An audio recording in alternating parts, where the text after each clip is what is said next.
കേരള കോൺഗ്രസ് എമ്മിനെതിരെ അതിരൂക്ഷ വിമർശനവുമായി സിപിഐ. കേരള കോൺഗ്രസ് വന്നതുകൊണ്ട് എൽഡിഎഫിന് വലിയ നേട്ടമുണ്ടായി എന്ന സിപിഎമ്മിന്റെ പ്രചരണത്തോട് സിപിഐക്ക് യോജിപ്പില്ല.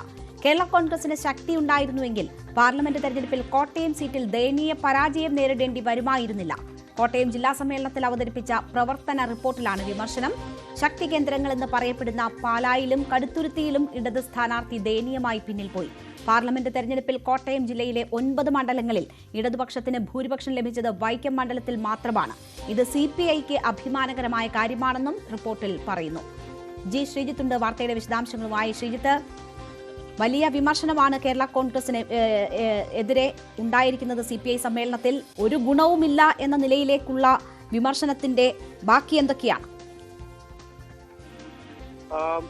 ഈ ഒരു റിപ്പോർട്ട് അവതരിപ്പിച്ചുകൊണ്ട് സംസാരിക്കുമ്പോൾ സിപിഐയുടെ ജില്ലാ സെക്രട്ടറി VB ബിനുവാണ് ഇത്തരം പരാമർശങ്ങൾ നടത്തിയത്. അതായത് പരിപൂർണമായും കുറെ കാലമായി കോട്ടയത്ത് ആരാണ്, CPI ആണോ കേരള കോൺഗ്രസ് എം ആണോ വലിയ പാർട്ടിയെന്ന് പല ഘട്ടത്തിലും നടന്നതാണ്. ഇതിനിടെയാണ് സിപിഐയുടെ സമ്മേളനത്തിൽ തന്നെ ഈ ഒരു കാര്യത്തിൽ വ്യക്തമായ നിലപാടുമായി രംഗത്ത് വരുന്നത്. അതായത് ഈ വലിയ ശക്തി ഉണ്ട് എന്ന് പറയുന്ന പാർട്ടിയാണ് കേരള കോൺഗ്രസ്. പക്ഷേ അവർ ഇപ്പുറത്തേക്ക് വന്നിട്ട് അതിന്റെ യാതൊരു തരത്തിലുള്ള ഗുണവും ഉണ്ടായില്ല. ഗുണമുണ്ടായി എന്ന CPM പ്രചരണത്തോട് യോജിക്കാനാകുന്നില്ല. രണ്ടാമത്തെ ഒരു പ്രധാനപ്പെട്ട വിഷയം, ഈ കേരള കോൺഗ്രസ് എമ്മിന് ശക്തി ഉണ്ട് എന്ന് പറയുന്ന കടുത്തുരുത്തിയിലും പാലായിലും പോലും ഈ കഴിഞ്ഞ ലോക്സഭാ തെരഞ്ഞെടുപ്പിൽ കേരള കോൺഗ്രസ് എമ്മിന്റേതായി വന്ന ഇടത് സ്ഥാനാർത്ഥി പിന്നിലായിപ്പോയി. ആകെ മുന്നിൽ നിന്നത് CPIയുടെ മണ്ഡലമായ വൈക്കത്ത് മാത്രമാണ്. ഇത് അഭിമാനകരമാണ് എന്ന് VB ബിനു ചൂണ്ടിക്കാട്ടുകയാണ്. എന്തായാലും ഒരു കാര്യമുള്ളത്, ഇതൊരു വലിയ തർക്കമായി നേരത്തെ തന്നെ ഉയർന്നു വന്ന ഒരു വിഷയമാണ്. അതാണ് സമ്മേളനത്തിലും വലിയൊരു വിഷയമായി യഥാർത്ഥത്തിൽ ഉയർത്തിക്കൊണ്ടുവരുന്നത്. ശ്രീജിത്ത്, ഇത് ലോക്സഭാ തെരഞ്ഞെടുപ്പിനെ മാത്രം മുന്നിൽ നിർത്തി ഉള്ള ഒരു വിലയിരുത്തലാണ് നടന്നിട്ടുള്ളത് CPI സമ്മേളനത്തിൽ എന്നാണ് മനസ്സിലാക്കുന്നത്. പക്ഷേ തുടർഭരണം ഉൾപ്പെടെ നിയമസഭാ തെരഞ്ഞെടുപ്പിൽ കേരള കോൺഗ്രസിന്റെ സാന്നിധ്യം വലിയ രീതിയിൽ ഗുണകരമായി എന്നതാണ് CPMന്റെ പല യോഗങ്ങളിലും ഉണ്ടായിട്ടുള്ള വിലയിരുത്തൽ. അതിനെ പാടെ തള്ളുകയാണോ CPI? നിയമസഭയിലെ കോൺട്രിബ്യൂഷൻ ഒരു തരത്തിലും ചർച്ചയ്ക്ക് വന്നില്ലേ? തീർച്ചയായും നിയമസഭയുടെ കാര്യം നേരത്തെ തന്നെ വന്നതാണ് രേണുക. അതായത് അതിലും ഈ സമാനമായ സാഹചര്യമാണുള്ളത്. നോക്കൂ, ഇവിടെ ഈ കടുത്തുരുത്തി പാല ഈ 2 മണ്ഡലങ്ങളാണ് CPIയെ സംബന്ധിച്ച്, കേരള കോൺഗ്രസ് എമ്മിനെ സംബന്ധിച്ച് ശക്തി കേന്ദ്രങ്ങളായി വിലയിരുത്തപ്പെടുന്നത്. പക്ഷെ ആ 2 സീറ്റുകളിൽ കേരള കോൺഗ്രസ് എമ്മിന്റെ അധ്യക്ഷനായ ജോസ് കെ മാണി പരാജയപ്പെടുന്നു. തൊട്ടിപ്പുറത്ത് കടുത്തുരുത്തിയിൽ സ്റ്റീഫൻ ജോർജും പരാജയപ്പെടുന്ന സാഹചര്യമാണ് കഴിഞ്ഞ നിയമസഭാ തെരഞ്ഞെടുപ്പിൽ തന്നെ ഉണ്ടായത്. അതായത് ഏറ്റവും ഗൗരവമായി വിമർശിക്കുന്ന ഒരു പ്രധാനപ്പെട്ട കാര്യം, ഈ നേതാക്കൾ കുറെ പേര് ഇപ്പുറത്തേക്ക് വന്നിട്ടുണ്ട്, പക്ഷെ അവർക്ക് അണികൾ വന്നിട്ടില്ല. അണികൾക്ക് UDFന്റെ മനസ്സാണ് ഇപ്പോഴുള്ളത് എന്ന വിമർശനമാണ്, എന്നൊരു ഗൗരവമേറിയ വിമർശനമാണ് CPIയെ സംബന്ധിച്ച് ഉയർത്തുന്നത്. അതായത് ഒന്ന് CPM ആണ് കാര്യമായി എടുത്ത് പറയുന്നത് എപ്പോഴും ഈ കേരള കോൺഗ്രസ് വന്നത് മുന്നണിക്ക് ഗുണമായി എന്ന് പറയുന്നത്. അതിനെ പരിപൂർണമായും തള്ളുന്നു. അങ്ങനെ ഒരു അഭിപ്രായം തങ്ങൾക്കില്ല എന്ന് പറയുന്നു. 2, അതിനും അപ്പുറത്തേക്ക് ഈ ഒരു വിഷയത്തിൽ ഈ 2 മണ്ഡലങ്ങൾ കേരള കോൺഗ്രസിന്റെ ചെയർമാൻ തന്നെ മത്സരിച്ച മണ്ഡലമാണ് പാല. ലോക്സഭാ തെരഞ്ഞെടുപ്പിലും ഗുണമുണ്ടായില്ല. അതായത് നിയമസഭാ തെരഞ്ഞെടുപ്പിലും ഉണ്ടായില്ല എന്ന് മാത്രമല്ല, അതേ പാറ്റേൺ തന്നെ ലോക്സഭാ തെരഞ്ഞെടുപ്പിലും ആവർത്തിച്ചു. അവിടെ CPIയുടെ മണ്ഡലത്തിലാണ് കേരള കോൺഗ്രസ് സ്ഥാനാർത്ഥിയായിട്ട് പോലും അവിടെ ഫലത്തിൽ മുന്നിൽ പോകുന്ന ഒരേയൊരു മണ്ഡലമായി മാറിയത് ആ മണ്ഡലമാണ്. ഇത്തരം കാര്യങ്ങൾ ചൂണ്ടിക്കാണിച്ചുകൊണ്ടാണ് CPI ഒരു വിമർശനം സമ്മേളനത്തിന്റെ പ്രവർത്തന റിപ്പോർട്ട് അവതരിപ്പിച്ചുകൊണ്ട് സംസാരിക്കുമ്പോൾ ശ്രീജിത്ത് തന്നെ ഈ തദ്ദേശ നിയമസഭാ തെരഞ്ഞെടുപ്പിന് മുന്നോടിയായി പാർട്ടികളിൽ നടക്കുന്ന ഒരുക്കങ്ങൾ സംബന്ധിച്ച് നിരവധി റിപ്പോർട്ടുകൾ ഇതിനകം കൊണ്ടുവന്നു. അതിൽ വളരെ പ്രധാനപ്പെട്ട ഒന്ന്, കേരള കോൺഗ്രസിനെ തിരികെ കൊണ്ടുപോകാൻ UDFൽ വലിയ രീതിയിലുള്ള ആലോചനകൾ നടക്കുന്നു എന്നതാണ്. അപ്പോൾ അങ്ങനെയുള്ള ആലോചനകൾ നടക്കുന്ന സമയത്ത് CPI ഈ രീതിയിൽ രംഗത്ത് വരുന്നത്, അവരുടെ വില കുറച്ച് കാണുന്നതൊക്കെ CPMനെ പോലെയുള്ള പാർട്ടികൾ എങ്ങനെയായിരിക്കും സ്വീകരിക്കുക? മുന്നണിക്കുള്ളിൽ ഇത് എങ്ങനെ പ്രതിഫലിക്കും?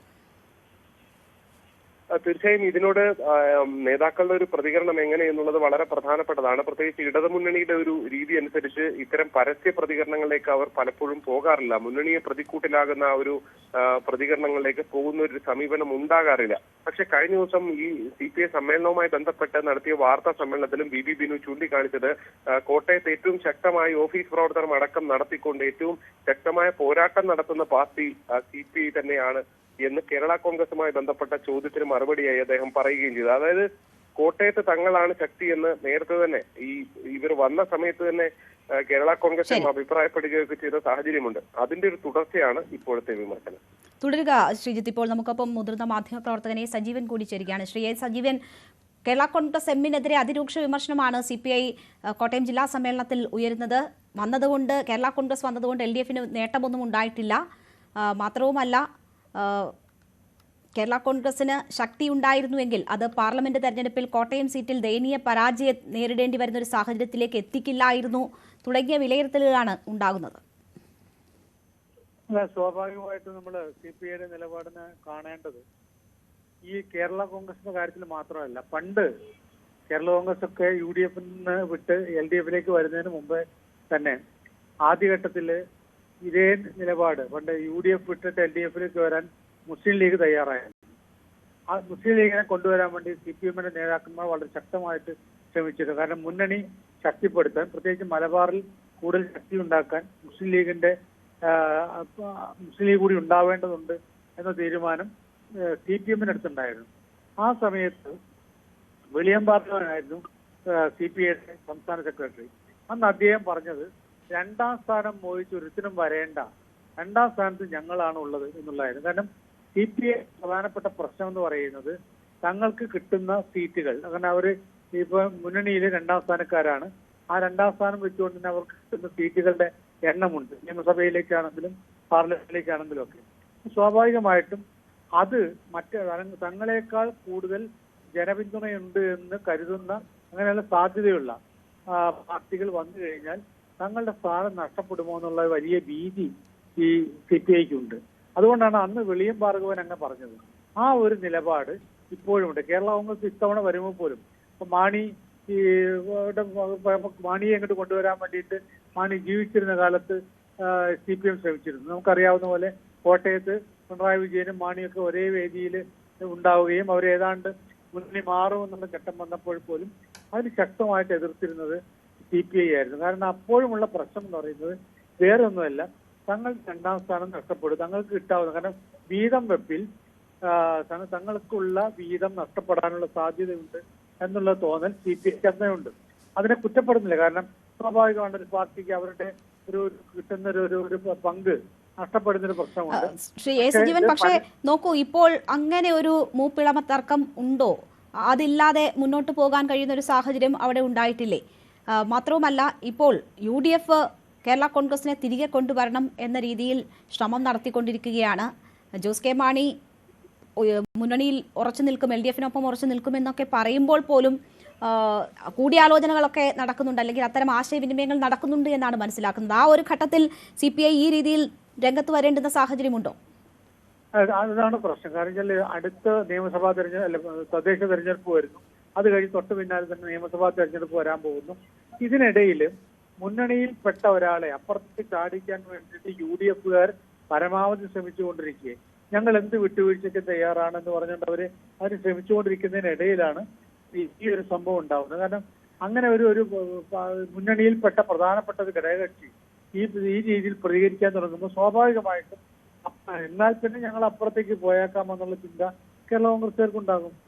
അപ്പൊ അങ്ങനെ അതിനുള്ളൊരു വഴി വെച്ച് കൊടുക്കുന്നില്ല. കാരണം അങ്ങനെ കേരള കോൺഗ്രസ് അപ്പുറത്തേക്ക് പോയാലും ഞങ്ങൾക്ക് കാര്യമായി നഷ്ടപ്പെടാനൊന്നും ഇല്ലാന്ന് വിചാരിക്കുക. അല്ലെങ്കിൽ പൊതുവെ ഞാൻ നേരത്തെ പറഞ്ഞ സ്ഥാനം നഷ്ടപ്പെടുന്നതിന്റെ ഒരു ഭീതി CPIക്കുണ്ട്. പക്ഷെ അത് ഉണ്ടാക്കുന്നൊരു പ്രശ്നം മുന്നണിക്ക് പൊതുവെ കിട്ടും. ഇപ്പോഴത്തെ അവസ്ഥയിൽ തന്നെ ഭരണവിരുദ്ധ വികാരത്തിലൊക്കെ പ്രശ്നങ്ങൾ കുറെ കിടക്കുന്നുണ്ട്. തദ്ദേശ സ്ഥാപനങ്ങളിലേക്കൊക്കെ നടക്കുന്ന തെരഞ്ഞെടുപ്പിൽ ഇപ്പോഴത്തെ ഒരവസ്ഥയിൽ എത്ര സീറ്റ് കിട്ടുന്നുള്ള കാര്യമുണ്ട്.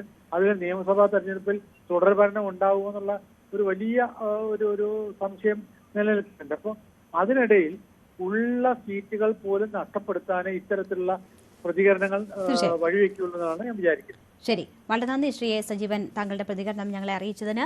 ഇപ്പോൾ ശ്രീ റെജി ലൂക്കോസ്, ഇടതു സഹയാത്രികൻ കൂടി നമുക്കൊപ്പം ചേരുകയാണ്. ശ്രീ റെജി ലൂക്കോസ്, CPMന് വലിയ മതിപ്പാണ് കേരള കോൺഗ്രസിന്റെ സംഭാവനകളിൽ. തുടർ ഭരണത്തിൽ പോലും അവരുടെ കോൺട്രിബ്യൂഷൻ ഒരിക്കലും തള്ളിപ്പറഞ്ഞിട്ടില്ല. മാത്രമല്ല, അത് വളരെ നിർണായകമായി എന്ന വിലയിരുത്തലുകളാണ് CPM യോഗങ്ങളിൽ ഉണ്ടായിട്ടുള്ളത്. പക്ഷേ CPIക്ക് ഇപ്പോഴും മതിപ്പ് പോരാ. എന്തെങ്കിലും തരത്തിലുള്ള ശക്തി ഉണ്ടായിരുന്നുവെങ്കിൽ അത് ലോക്സഭാ തെരഞ്ഞെടുപ്പിലെങ്കിലും പ്രതിഫലിക്കേണ്ടിയിരുന്നില്ലേ എന്നതാണ് ചോദ്യം. മാത്രമല്ല, വൈക്കത്തല്ലാണ്ട് വേറെ എവിടെയും മണ്ഡലത്തിൽ മുന്നിലെത്താൻ കഴിഞ്ഞിട്ടില്ല എന്നൊക്കെയുള്ള സാഹചര്യങ്ങൾ അവർ ചൂണ്ടിക്കാട്ടുകയാണ്. ഇത് മുന്നണിയുടെ മുന്നോട്ട് പോക്കിന് നല്ലതിനാണോ? അല്ല, ഇവിടെ CPI എന്ന് പറയുന്ന രാഷ്ട്രീയ പ്രസ്ഥാനത്തിന് ഏറ്റവും വലിയ അപക്വപരമായിട്ടുള്ള ഒരു നിലപാടാണ് അവരുടെ കോട്ടയം ജില്ലാ സമ്മേളനത്തിൽ നിങ്ങൾ റിപ്പോർട്ട് ചെയ്തതനുസരിച്ച് അവർ പ്രകടിപ്പിച്ചിരിക്കുന്നത്. കേരള കോൺഗ്രസ് മാണി ഗ്രൂപ്പ് LDF വന്നതിന് ശേഷം ഉണ്ടായ കുതിപ്പും LDFിനുണ്ടായ നേട്ടങ്ങൾ എന്താണെന്ന് വളരെ വിസിബിളാണ്. കേരളത്തിലെ പൊതുസമൂഹത്തിൽ അറിയാം. പ്രത്യേകിച്ച് കോട്ടയം, പത്തനംതിട്ട, ഇടുക്കി, ഈ കുടിയേറ്റ മേഖലകളിലൊക്കെ അത് വളരെ വിസിബിളായിട്ട് തന്നെ നമുക്ക് വളരെ വ്യക്തമായിട്ട് തന്നെ നമുക്ക് കാണാൻ പറ്റും. അതിലുപരിയായിട്ട് CPIയെ സംബന്ധിച്ചുള്ള ഒരു കംഫർട്ടബിൾ സോണിലാണ് ഇപ്പോൾ LDF നിൽക്കുന്നത്. പിന്നെ എന്തിനാണ് ഇതുപോലെ ഒരു എന്താ പറയാ ജനകീയ അടുത്തുള്ള ഒരു ഘടകകക്ഷിയെ ഇതുപോലെ പ്രകോപനപരമായിട്ടുള്ള പ്രസ്താവനകളിലൂടെ അവരിങ്ങനെ അകറ്റാൻ ശ്രമിക്കുന്നത്? അത് അങ്ങേറ്റ അപലപനീയമാണ്. ഒരു കാരണവശാലും അത് അംഗീകരിക്കാൻ പാടില്ല. CPI ഒന്ന് പുനർചിന്തിക്കണം. CPIയുടെ MLA കേരളത്തിലെ നിയമസഭയിൽ എത്തുന്നത് CPMന്റെയും അതുപോലെ തന്നെ ഇപ്പോൾ പുതുതായിട്ട് കഴിഞ്ഞ 6 വർഷങ്ങൾക്ക് മുമ്പ് ഘടകകക്ഷിയായിരിക്കുന്ന കേരള കോൺഗ്രസ് മാണി ഗ്രൂപ്പ് പോലെയുള്ള പാർട്ടികളുടെയും പിന്തുണയോടെയാണ്. ഇപ്പൊ കേരളത്തിൽ എവിടെയെങ്കിലും ഒറ്റയ്ക്കൊന്ന് CPIക്ക് മത്സരിച്ചിരിക്കാൻ പറ്റുമോ? ഒരു കാരണവശാലും സാധിക്കുന്നില്ല. It is impossible. അവർ കാലങ്ങളായിട്ട് തന്നെ ഭരണത്തിന്റേതായ രീതിയിലുള്ള അനുഭവങ്ങൾ അവർ ആസ്വദിക്കുകയും അതോടൊപ്പം തന്നെ മുന്നണിയിൽ പ്രശ്നങ്ങൾ ഉണ്ടാക്കുകയും ചെയ്യുന്ന ഒരു സ്ഥിര ശൈലി CPIക്ക് ഉണ്ട്. ഒന്ന് ആലോചിച്ച് നോക്കൂ. ലോക്സഭാ തെരഞ്ഞെടുപ്പിൽ അതിന്റെ പ്രതിഫലനം ഉണ്ടാകേണ്ടതല്ലേ എന്ന് ചോദിച്ചാൽ അങ്ങനെയാണെന്നുണ്ടെങ്കിൽ ഈ CPIയുടെ ഭാഗത്തുനിന്നുള്ള കോൺട്രിബ്യൂഷൻ എന്താണ്?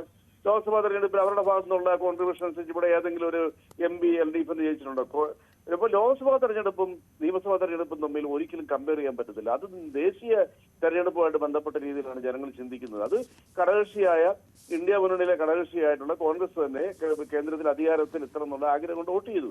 പക്ഷെ നിയമസഭയിലേക്ക് വരുമ്പോൾ ഇത്തരം ഘടകകക്ഷികളെ അപക്വപരമായ രീതിയിലുള്ള ഇത്തരം വാക്കുകളിലൂടെ പ്രകോപിപ്പിക്കുക എന്ന് പറഞ്ഞാൽ മുന്നണി മര്യാദയ്ക്ക് 1% പോലും യോജിച്ചതല്ല. അതുകൊണ്ടാണ് ഞാൻ പറഞ്ഞത്, ഒറ്റയ്ക്ക് നിന്നാൽ ഒരു പഞ്ചായത്ത് വാർഡ് പോലും ജയിക്കാനുള്ള ആളുകളില്ലാത്ത ഈ CPI പോലുള്ള രാഷ്ട്രീയ പ്രസ്ഥാനങ്ങൾക്ക് എന്നും LDFിന് തലവേദനയാണ്. തന്നെയുമല്ല, ഇപ്പോൾ നിയമസഭാ തെരഞ്ഞെടുപ്പിന് കേവലം 7-8 മാസങ്ങൾ മാത്രം ആലോചിക്കുമ്പോൾ ഒരു പ്രബലമായ 3ാം സ്ഥാനത്ത് നിൽക്കുന്ന ഒരു ഘടകകക്ഷിയെ ഇതുപോലെ ഇൻസൾട്ട് ചെയ്യാൻ എന്ന് പറഞ്ഞിട്ടുണ്ടെങ്കിൽ അത് CPI എന്ന് പറയുന്ന രാഷ്ട്രീയ പ്രസ്ഥാനം LDFിൽ പക്വതയോട് നിൽക്കാനായിട്ട് അവർ തയ്യാറാണെന്നുള്ളൊരു പുനർചിന്തനം അവർ നടത്തണം. അതായിരുന്നു ശരിയെന്ന് പറഞ്ഞത്. ഞാനൊരു കോട്ടയം ജില്ലക്കാരൻ. ഞങ്ങൾക്ക് വളരെ വ്യക്തമായിട്ടറിയാം കേരള കോൺഗ്രസ് മാണി ഗ്രൂപ്പ് കഴിഞ്ഞ നിയമസഭാ തെരഞ്ഞെടുപ്പിന് തൊട്ടു മുമ്പായിട്ട് LDFിൽ വന്നതിന് ശേഷം ഈ ജില്ലകളിലൊക്കെ ഉണ്ടായിരിക്കുന്ന രാഷ്ട്രീയപരമായി വോട്ടെടുപ്പിൽ വന്നിരിക്കുന്ന പ്രതിഫലനങ്ങൾ LDFിന് എന്തോ ഒരു ഗുണം ചെയ്യുന്നുള്ളത്. ഇവർക്കൊരു സീറ്റ് കോട്ടയത്തുണ്ട്, അത് വൈക്കമാണ്. വൈക്കത്ത് ഇവരുടെ സ്ഥിരമായിട്ടുള്ള ഒരു സംവരണ സീറ്റാണ്. അവരാണ് സ്ഥിരമായിട്ട് മത്സരിക്കുന്നത്. അവർക്ക് ഒറ്റയ്ക്ക് നിന്നാൽ ഈ കോട്ടയം ജില്ലയിൽ പ്രത്യേകിച്ച് മാണി ഗ്രൂപ്പിന്റെ എന്താ പറയാ അവരുടെ കേന്ദ്രമായിട്ടുള്ള അല്ലെങ്കിൽ അവരുടെ ക്യാപിറ്റൽ എന്ന് വിശേഷിപ്പിക്കാവുന്ന കോട്ടയം ജില്ലയിൽ ഈ വൈക്കം നിയോജക മണ്ഡലത്തിൽ നിന്ന് CPIക്ക് ഒറ്റയ്ക്ക് മത്സരിക്കാൻ പറ്റുമോ? CPMന്റെ പിന്തുണയോടെയാണ്. അവിടെ കേരള കോൺഗ്രസ് മാണി ഗ്രൂപ്പ് വളരെ ശക്തമാണ്. അവിടെ അവരൊക്കെ കൂടിയുള്ള സംയുക്തമായിട്ടുള്ള രീതിയിലാണ് അവിടുത്തെ ഒരു MLA സ്ഥിരമായിട്ട് നിയമസഭയിൽ എത്തുന്നത്. അങ്ങനെയാണ് കേരളത്തിലെ ഇവരുടെ 17ഓളം MLA നിയമസഭയിൽ എത്തുന്നത്. അപ്പോൾ ഇവരെ സംബന്ധിച്ചുള്ള ഇവർ കാണിച്ചിരിക്കുന്ന മുന്നണി മര്യാദയുടെ ലംഘനമാണ്, അപക്വമാണ്, രാഷ്ട്രീയപരമായിട്ടുള്ള ഏറ്റവും വലിയ തെറ്റായിട്ടുള്ള നിലപാടാണ്. ശരി, മുന്നണി മര്യാദയുടെ ലംഘനം ഉണ്ടായിരിക്കുന്നു എന്നതാണ് ഇടത് സഹയാത്രികൻ ശ്രീ റജി ലൂക്കോസിന്റെ പ്രതികരണം. ഇതുമായി ബന്ധപ്പെട്ട് എന്തായാലും ഇതിന് ഈ ഉയരുന്ന വിമർശനങ്ങൾക്ക് ഇനി കേരള കോൺഗ്രസ് മറുപടി പറയുമോ, മറ്റ് ചർച്ചകളിലേക്ക് കടക്കുമോ എന്നതൊക്കെ നമ്മൾ കാത്തിരുന്ന് തന്നെ കാണണം. G. ശ്രീജിത്താണ് വാർത്തയുടെ വിശദാംശങ്ങൾ നൽകിയത്. ഇടവേളയ്ക്ക് ശേഷം തിരിച്ചെത്താം.